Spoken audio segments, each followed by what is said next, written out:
우리 출애굽기를 텍스트로 해서 말씀을 증거하고 있습니다. 오늘 출애굽기 5장 15절에서 23절 말씀, 우리 스크린을 보고 합독하겠습니다. 이스라엘 자손의 기록원들이 가서 바로에게 호소하여 이르되, 왕은 어찌하여 당신의 종들에게 이같이 하시나이까? 당신의 종들에게 짚을 주지 아니하고 그들이 우리에게 벽돌을 만들라 하나이다. 당신의 종들이 매를 맞사오니 이는 당신의 백성의 죄니이다. 바로가 이르되, 너희가 게으르다 게으르다. 그러므로 너희가 이르기를 우리가 가서 여호와께 제사를 드리자 하는도다. 이제 가서 일하라. 짚은 너희에게 주지 않을지라도 벽돌은 너희가 수량대로 바칠지니라.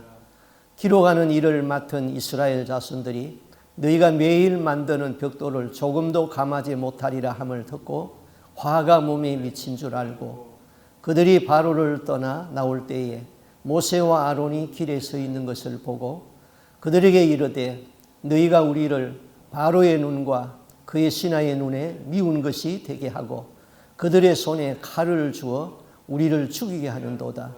여호와는 너희를 살피시고 판단하시기를 원하노라. 모세가 여호와께 돌아와서 아뢰되, 주여 어찌하여 이 백성이 학대를 당하게 하셨나이까? 어찌하여 나를 보내셨나이까? 모세가 바로에게 들어가서 주의 이름으로 말한 후로부터 그가 이 백성을 더 학대하며 주께서도 주의 백성을 구원하지 아니하시나이다. 아멘.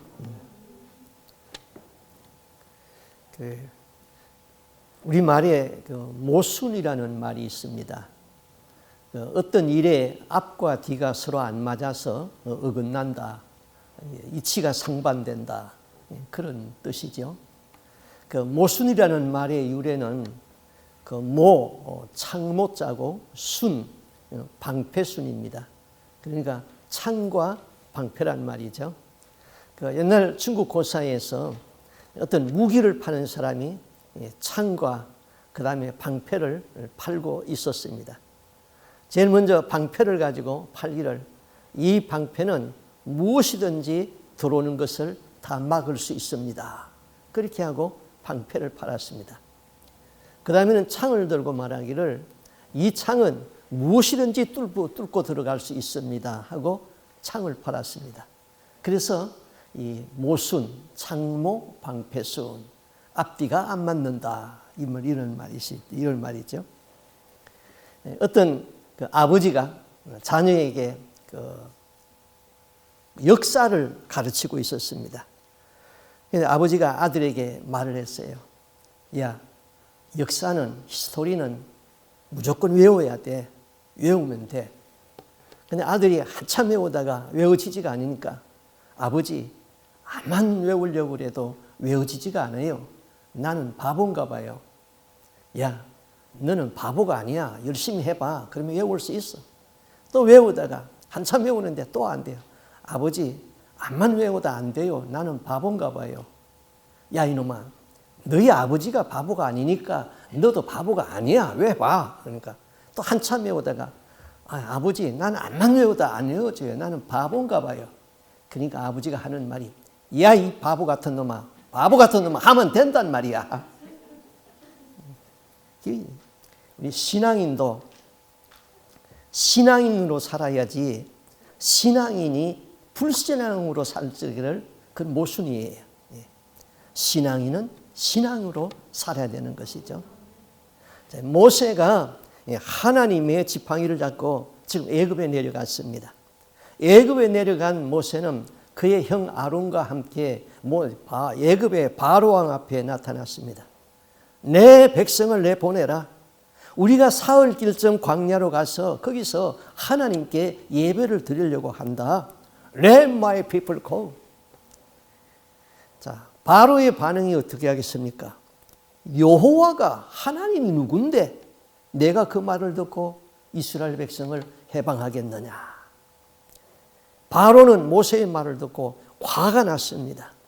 그래서 5장 6절에서 그 이하에 보면은, 바로가 당신의 백성의 간역자들과 패장들에게 명하여 가로되, 너희는 백성에게 다시는 벽돌 소용의 짚을 전과 같이 주지 말고 그들로 가서 스스로 줍게 하라.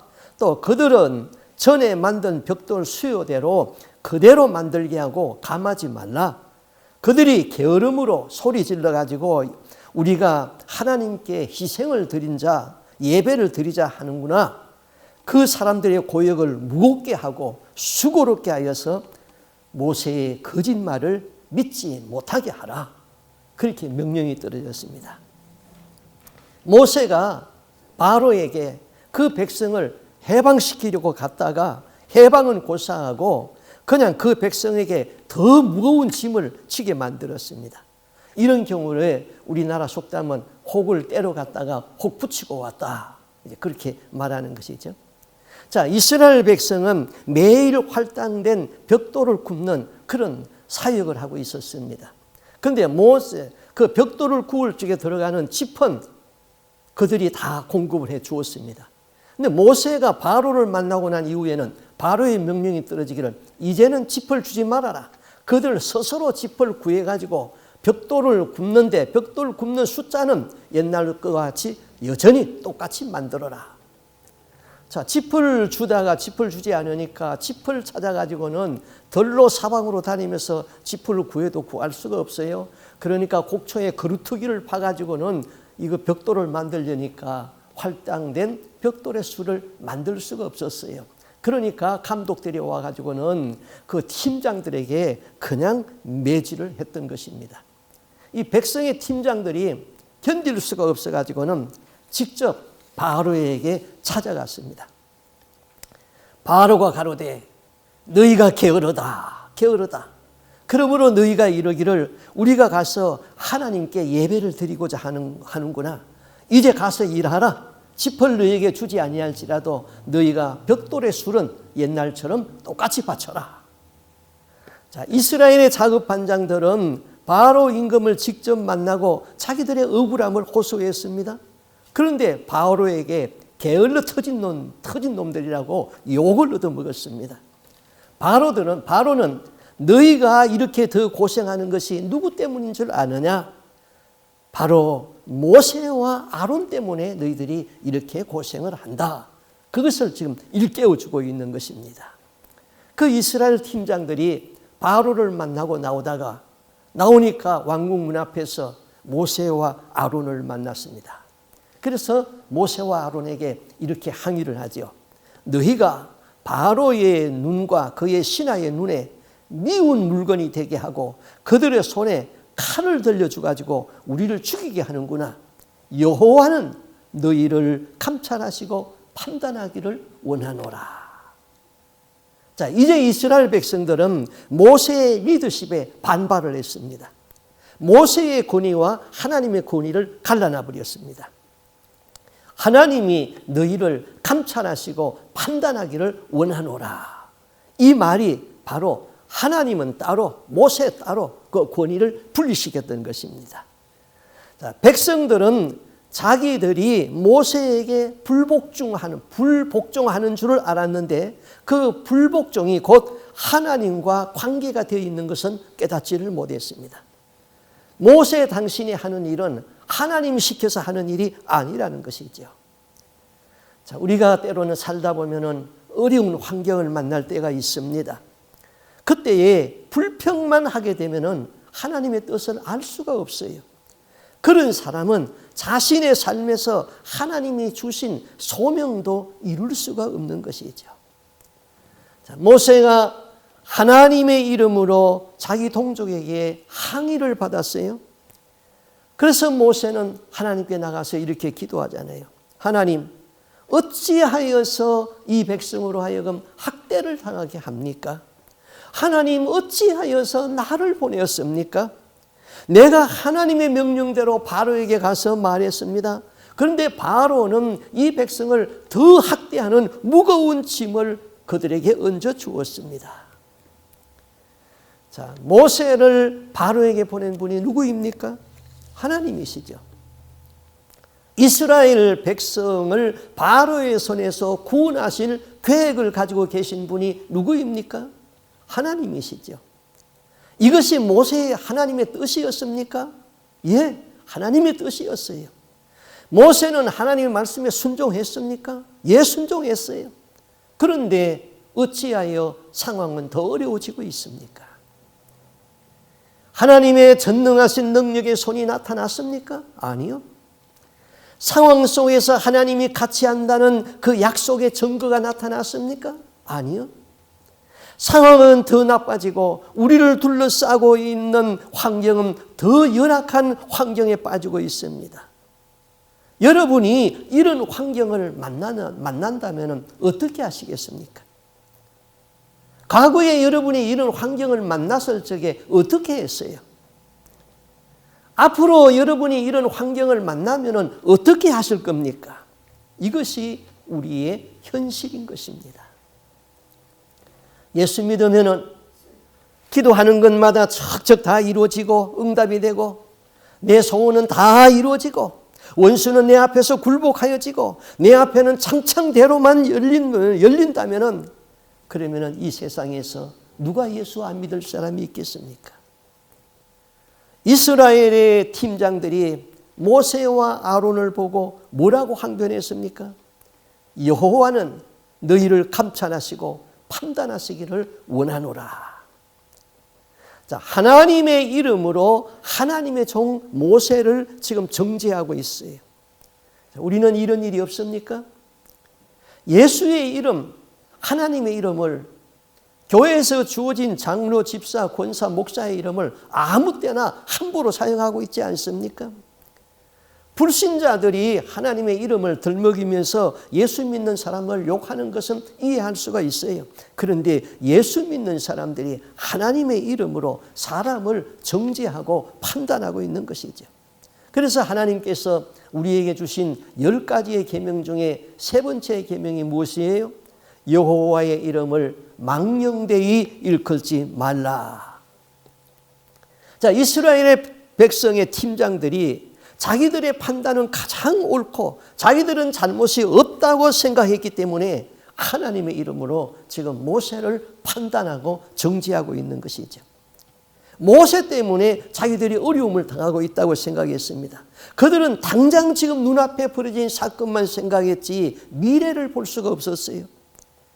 그런 사람은 하나님의 깊은 뜻을 알 수도 없기 때문에 하나님의 이름으로 사람을 판단하는 것이죠. 하나님의 이름은 우리가 기도할 때만 사용하고 하나님의 이름은 우리가 찬송 부를 적에 하나님의 이름을 불러 찬송하고 하나님의 이름은 우리가 사람을 축복할 적에 그 이름으로 사용하는 것입니다. 그 위에는 하나님의 이름을 함부로 사용하면은 하나님은 죄 없다 아니하실 것입니다. 여하간 어떤 일을 만나도 하나님의 이름으로 기도하고 하나님의 이름으로 찬송하고 하나님의 이름으로 축복하는 것 이외에는 하나님의 이름을 덜먹어 가지고 판단하거나 정죄하면 안 되는 거예요. 한 입 가지고 축복도 하고 한 입 가지고 저주도 하면은 그거는 안 된다 그랬습니다. 상황은 이렇게 더 어려워졌어요. 하나님은 단 한 번의 권능의 말씀으로 이스라엘을 바로의 손에서 해방시킬 수 있는 하나님이에요. 그런데 왜 상황은 이렇게 더 어려워지고 있습니까? 그 이유가 있는 거예요. 첫째로 하나님은 전능의 능력을 나타내기 위한 거예요. 만약에 모세가 가가지고 이 백성을 해방하라 했을 적에 바로가 순수히 응했다면 어떤 반응이 나타날까요? 그래, 너희들 지금까지 고생 많이 했다. 네 백성은 해방한다. 네 백성을 데리고 가라. 그랬다면 어떤 반응이 나타났을까요? 그러면은 하나님의 능력을 우연으로 돌리고 맙니다. 그리고 바로를 높이 찬양할 것입니다. 바로는 자비하시다. 바로는 관대하시다. 애굽 땅을 다 떠나지 아니하고 그 관대한 바로의 왕 밑에서 종노릇하며 그대로 살 것입니다. 아니면은 지도자 모세를 영웅시할 것입니다. 모세에게 영광을 돌릴 것입니다. 모세가 말 한마디 했더니 애굽의 바로 왕이 우리를 해방시켜 주었다. 모세는 위대하도다. 모든 영광을 모세에게 돌릴 것입니다. 하나님은 하나님이 받을 영광을 사람에게나 우상에게 주지 않는다고 그랬습니다.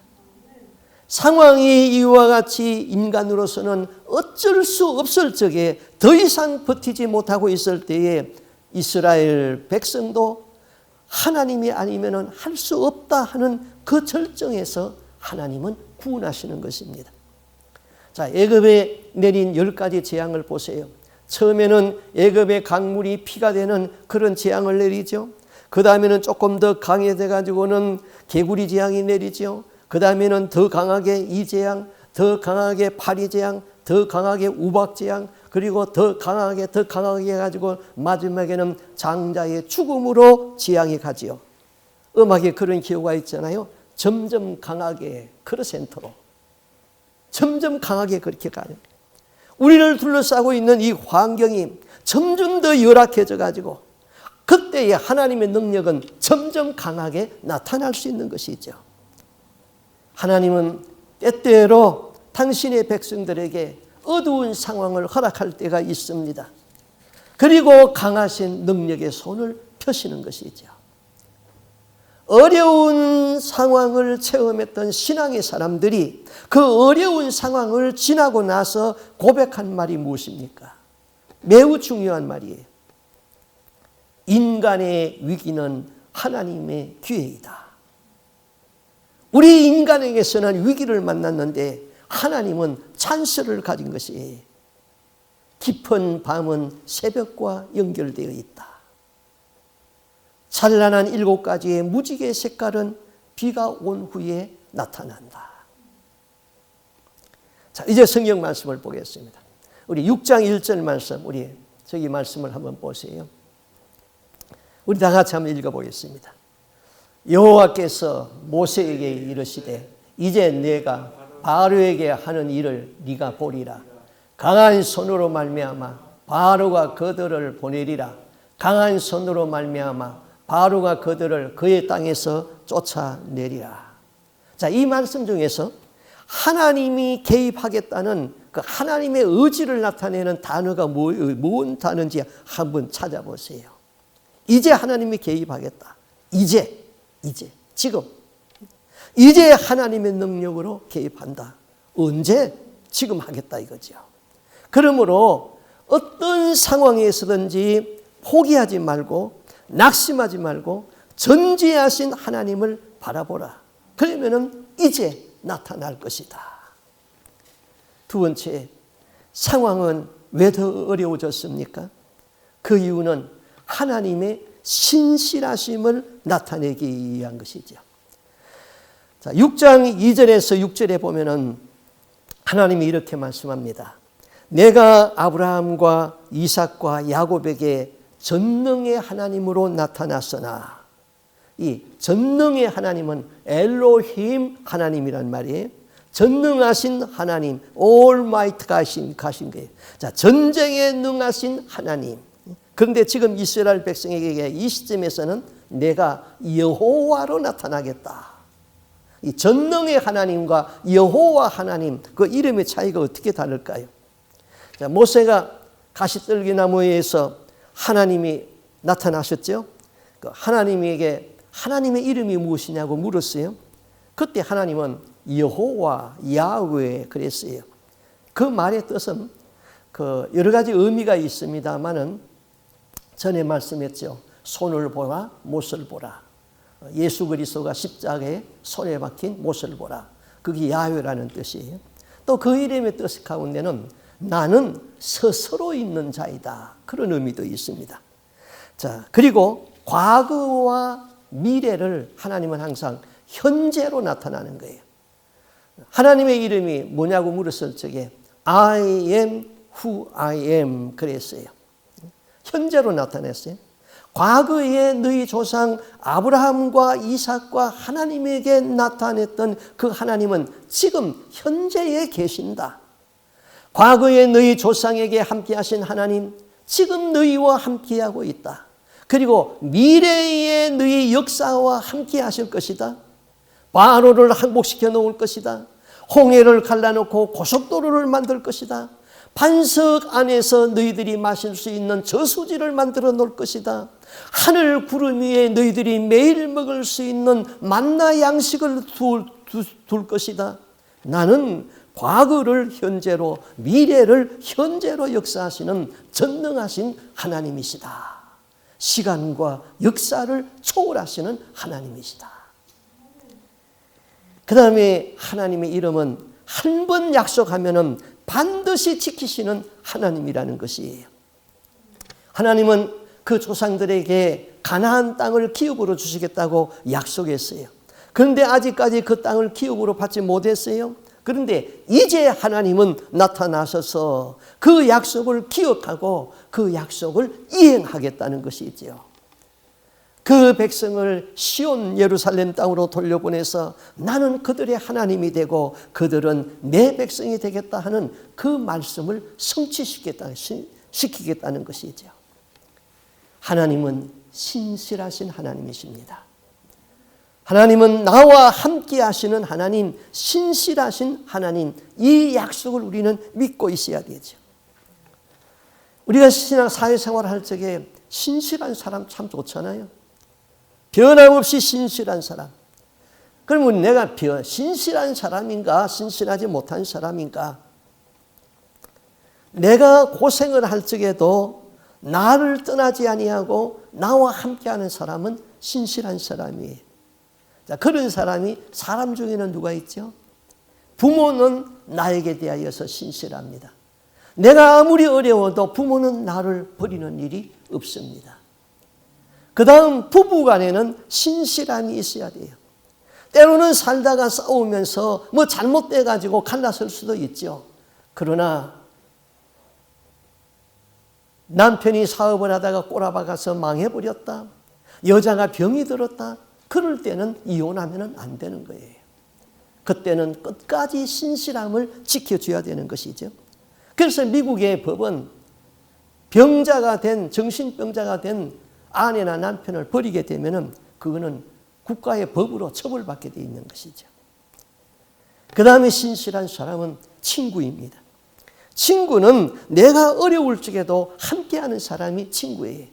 어렵다고 떠나버리면 그거는 친구가 아니에요. 하나님은 어떠십니까? 하나님은 우리가 쭉쭉 잘 나갈 적에 웃으면서 가만히 보고 계십니다. 그러다가 내가 상황이 어려울 적에 하나님은 개입하십니다. 나를 버리지 않습니다. 나를 떠나지 않습니다. 뿐만 아니라 그때는 영광의 영이 나를 떠나지 아니하고 나의 기도를 들으신다고 약속했습니다. 자, 우리가 부르는 찬송가 중에 우리 한국 국민의 정서에 잘 맞는 그런 찬송가가 있습니다. 그 찬송은 한국 사람이 지은 것이 아니라 외국 사람이 지은 것이죠. 특별한 찬송이에요. 작사와 작곡은 외국 사람이 했지만은 그 한국 사람의 신앙에 아주 감동을 받고 한국 사람을 위하여서 이 찬송을 작사했습니다.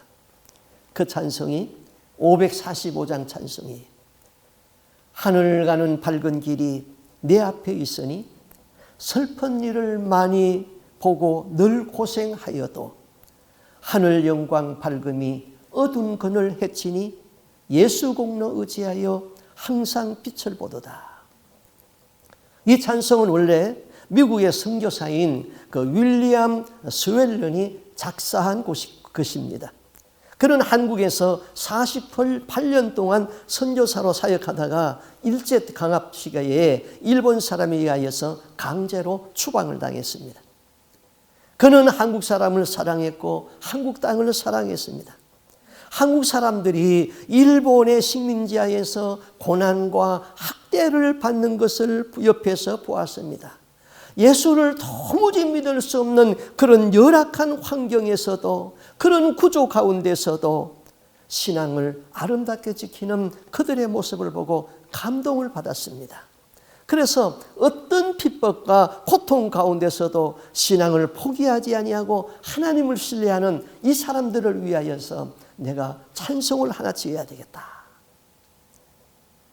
내가 걱정하는 일이 세상에 많은 중에 속의 근심, 밖의 걱정 늘 시험하여도 예수 보배로운 피 모든 것을 이기게 하시니 예수 공로 의지하여 항상 이기리로다.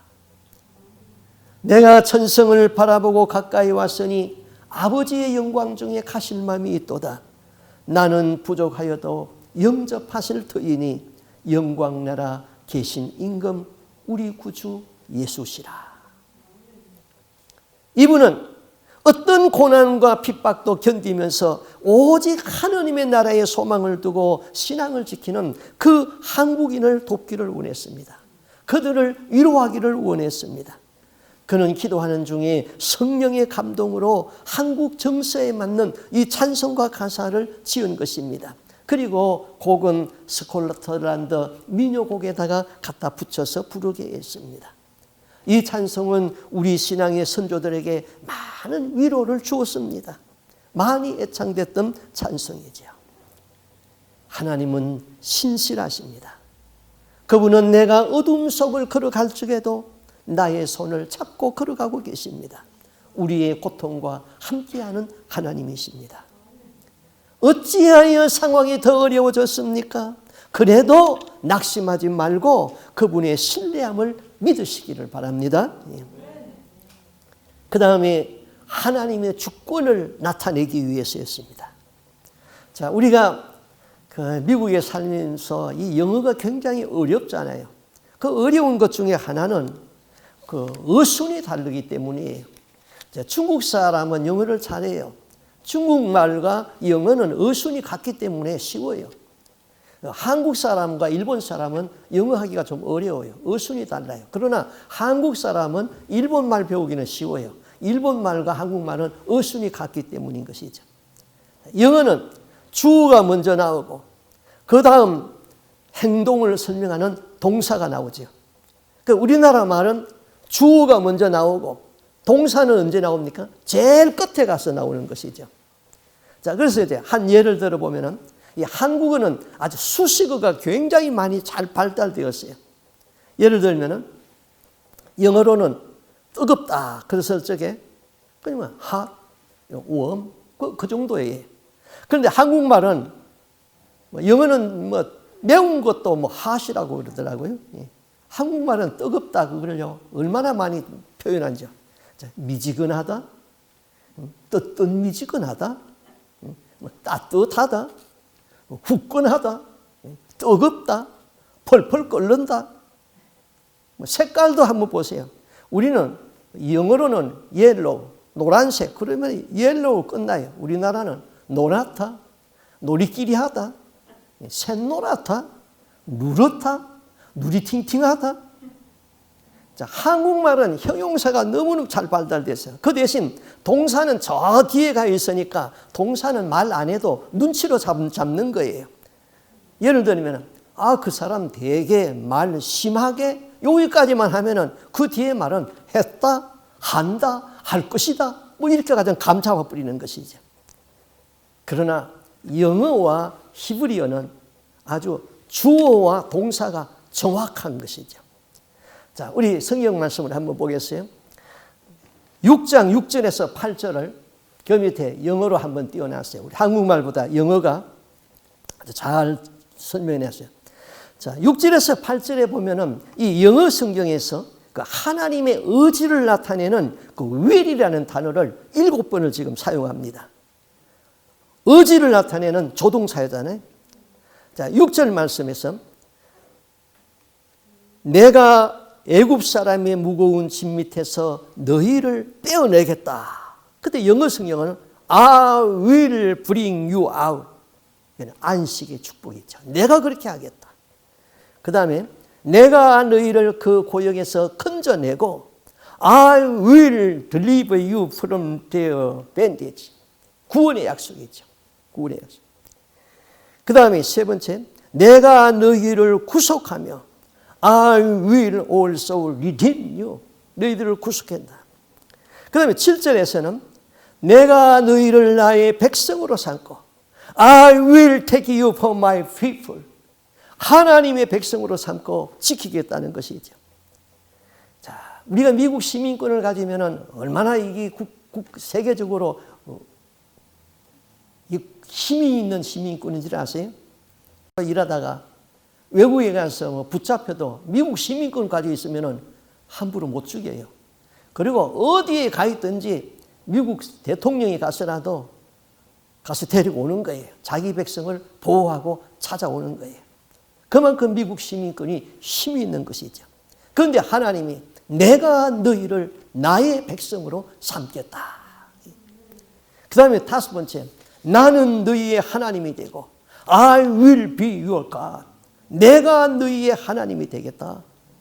그 다음에 8절에서는 내가 아브라함과 이삭과 야곱에게 주기로 맹세한 땅에 너희를 인도하고 I will bring you to the land which I swore to give to Abraham, Isaac and Jacob. 인도의 약속이죠. 그 다음에 마지막에 그 땅을 너희에게 기업으로 주겠다. I will give it to you for possession. 기업의 약속인 것이죠.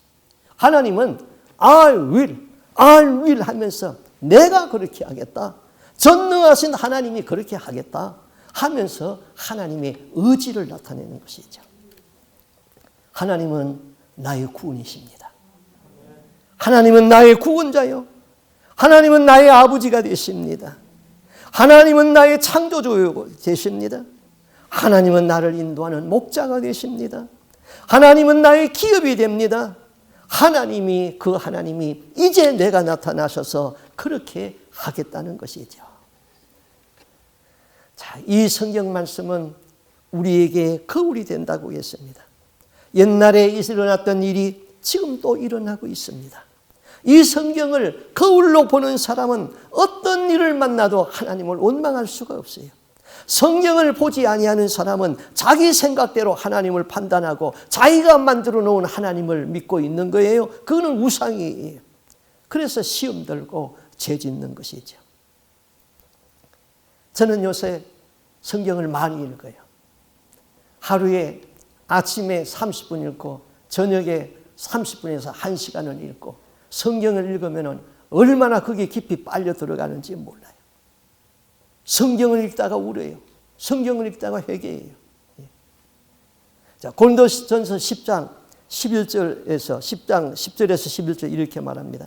저희 중에 어떤 이들이 원망하다가 멸망시키는 자들에게 멸망하였나니 너희는 저희와 같이 원망하지 말라. 저희에게 당한 이런 일이 거울이 되고 또한 만세를 만난 우리의 경계로 기록하였다. 성경이 우리에게 거울이 된다. 거울. 자, 거울을 보는 사람은 자기 얼굴이 묻었는지 화장이 제대로 되었는지 온매가 제대로 되었는지 알 수 있고 고칠 수가 있잖아요. 성경을 매일 거울처럼 보는 사람은 내가 하나님을 제대로 섬기고 있는지 섬기고 못하고 있는지 알 수가 있어요. 성경을 형식으로 읽으면 안 됩니다.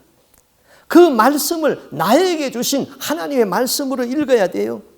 성경을 앞에 놓고 읽다 보면은 주여 내가 죄인입니다 하고 내 죄를 사하소서 하고 기도를 할 수밖에 없어요.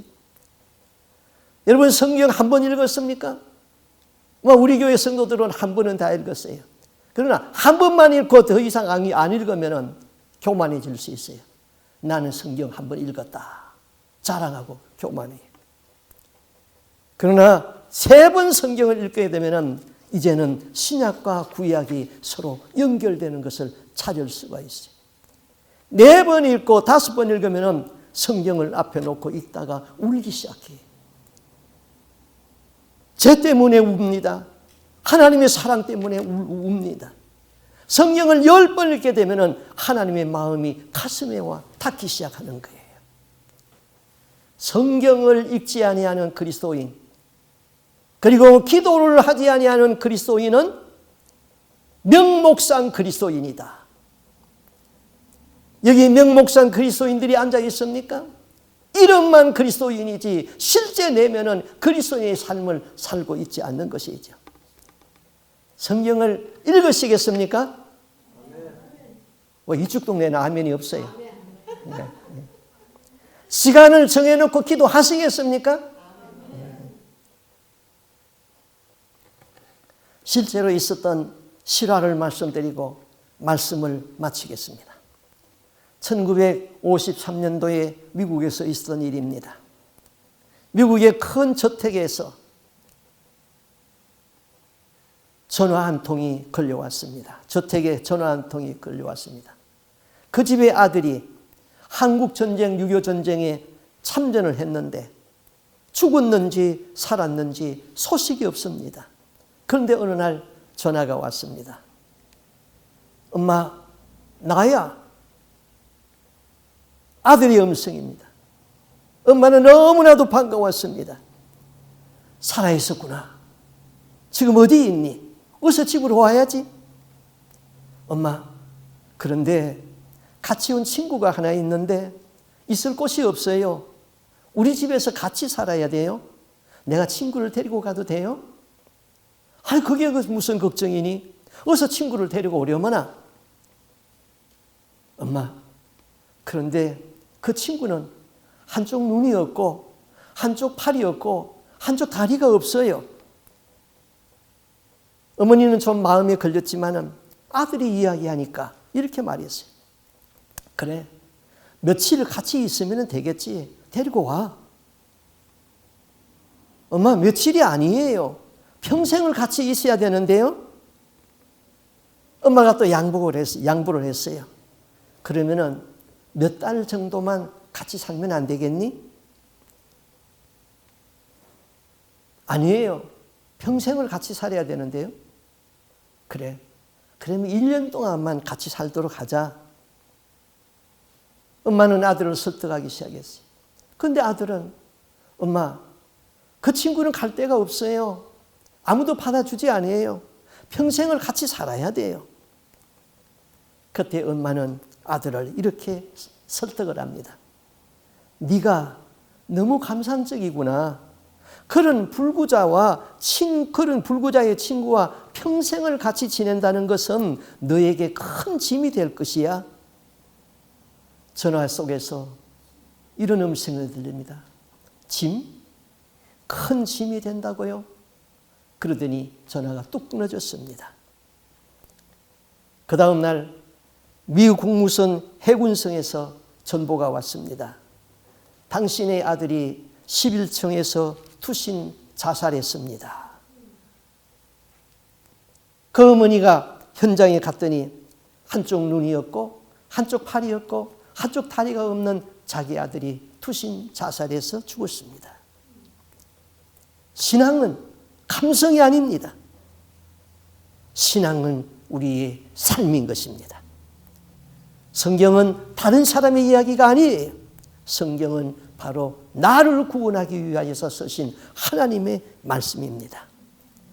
전능하신 하나님이 여러분의 상황을 다 알고 계십니다. 보고 계십니다. 어떻게 행동하는가, 믿음으로 하는가 하나님은 자세히 보고 계십니다. 그때에 내가 낙심하지 아니하고 어떤 상황에서도 하나님이 내 인생을 책임지시고 하나님이 나를 요람에서 무덤에까지 인도할 것이고 하나님이 내 생명의 주인이고 하나님이 나와 함께 하시고 그런 사람은 절대로 하나님이 버리시는 일이 없습니다. 그 하나님의 인도함을 받는 우리의 삶이 되시기를 바랍니다. 아멘. 기도하겠습니다. 하나님 아버지, 이 세상을 죄를 짓지 아니하고 하나님의 말씀대로 순종하여서 살아간다는 것이 얼마나 어려운지 하나님 잘 아십니다. 또 우리들에게 태어난 자녀들을 보면서 이 자녀들이 끝까지 하나님 앞에 설 수 있을는지 생각해 보면 답답하고 캄캄할 때도 있습니다. 하나님, 상황이 너무나도 어렵습니다. 그러나 이런 상황 가운데서도 낙심하지 않게 하여 주옵소서, 불평하지 않게 하여 주옵소서. 하나님이 나의 구속자요 하나님이 나의 구원자 되시는 것을 믿고 순종하며 따르게 하여 주시옵소서. 하나님은 나의 현실을 보시고 하나님은 나의 상황을 보고 계시고 하나님은 모든 여건을 다 알고 계시고 하나님은 나의 기도를 듣고 계십니다. 그러므로 낙심하지 아니하고 하나님 앞에 시간을 정해놓고 기도하며 그 하나님과 친밀함이 있기를 원하면서 몸부림치고 하나님의 말씀을 듣고 기도하오니 우리의 기도 가운데 주님 임재하여 주시옵시고 주의 능력으로 이제 나타나 주시옵시고 주님이 구원하여 주시옵소서. 그래서 날마다 주님과 동행하는 삶, 어떤 상황에서도 원망 불평하지 아니하고 하나님과 함께하는 그런 삶을 살다가 우리 주님 앞에 설 수 있는 하나님의 백성으로 살게 하여 주옵소서. 이 모든 말씀 예수님 이름으로 기도하옵나이다. 아멘.